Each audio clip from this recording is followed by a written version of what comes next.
हम सभी जानते हैं कि मृत्यु किसी न किसी समय हर किसी को आ रही है। हालांकि परमेश्वर की कृपा के सुसमाचार के विश्वासियों के रूप में हम तब तक कैसे जीते हैं? हमारे मरने के बाद क्या होता है? ये ऐसी अवधारणाएं हैं जिन्हें बहुत से लोग नहीं समझ सकते हैं।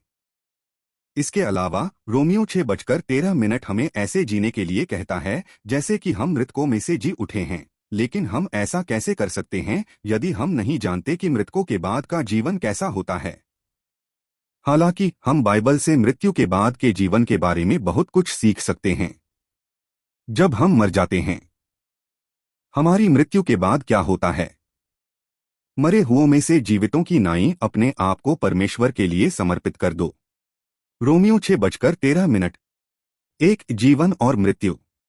एक मृत्यु अवश्य आ रही है। तब तक हम कैसे रहेंगे? मृत्यु के बाद जीवन क्या है? बी बुद्धिमान मूर्ख कहता है कोई नहीं जानता, परंतु परमेश्वर कोई बहाना नहीं छोड़ता। रोम 1:20-22। सी प्राकृतिक मनुष्य कहता है मृत्यु के बाद कुछ नहीं, लेकिन ईश्वर अन्यथा दिखाता है। 1 कोर 2:14।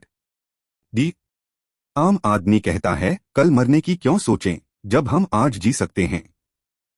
ई आस्तिक कहता है बाद में जीवन है, लेकिन इसे समझने के लिए संघर्ष करता है।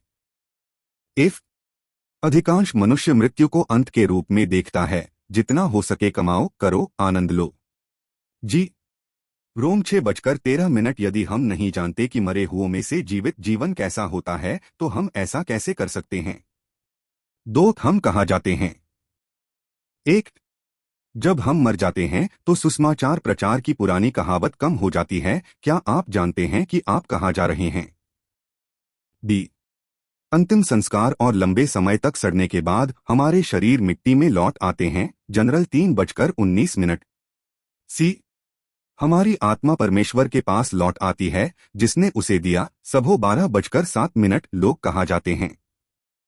लूका 16:19-22। मैं जब हम मरते हैं शरीर से अनुपस्थित तो हम प्रभु के साथ मौजूद होते हैं। 2 कोर 5:08। डी स्वर्ग या नरक में जाना केवल भगवान के साथ रहना या न होना नहीं है। भजन 139:7-8। ई यह सिर्फ स्वर्ग या नरक, पृथ्वी फी 2:10 से कहीं अधिक है, बल्कि महिमा या दुख, जीवन या मृत्यु से भी अधिक है। मैं मृत्यु स्थान परिवर्तन है, लेकिन क्या स्थान वास्तव में मायने रखता है? 3 क्या होता है? एक हमारे मरने के बाद बहुत सी चीजें होती हैं।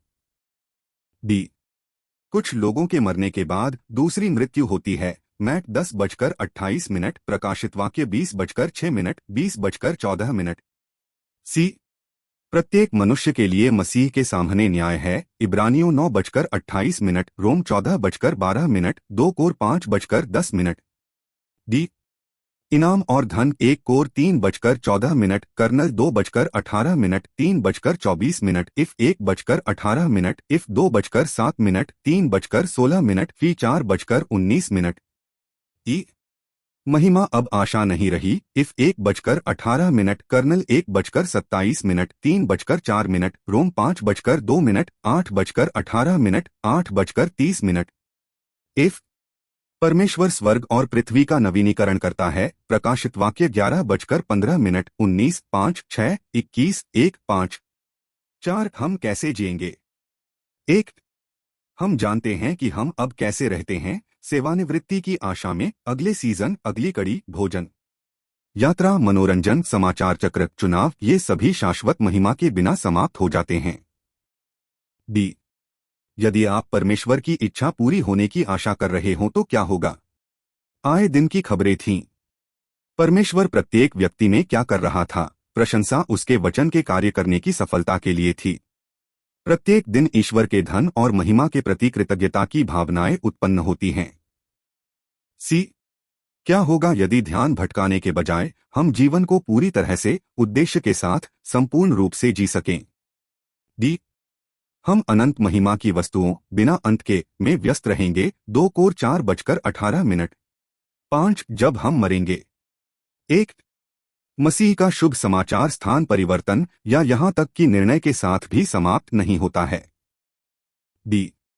बेहतर समाचार, मसीह में मृत्यु सिर्फ भविष्य नहीं है, यह आपके पीछे है। कर्नल 3:1-3 गैल 2:20। सी। हम मसीह के साथ मर चुके हैं, अब हम जान सकते हैं कि पुनर्जीवित होकर कैसे जीना है। रोम 6:13 कि 4:11। डी। जब हमारे शरीर को क्रूस पर चढ़ाया जाता है, हमारे अंगों को मार डाला जाता है, हमें मृत मान लिया जाता है, तो हम ईश्वर का जीवन जीते हैं। ई। जब हम मरते हैं तो हम नश्वर शरीर को त्याग देते हैं, अपना स्थान बदल लेते हैं, यहां सेवा से मुक्त हो जाते हैं। एफ। जब हम सही दिमाग के साथ जीते हैं तो हम जान सकते हैं कि मरने के बाद जीवन कैसा होता है। अभी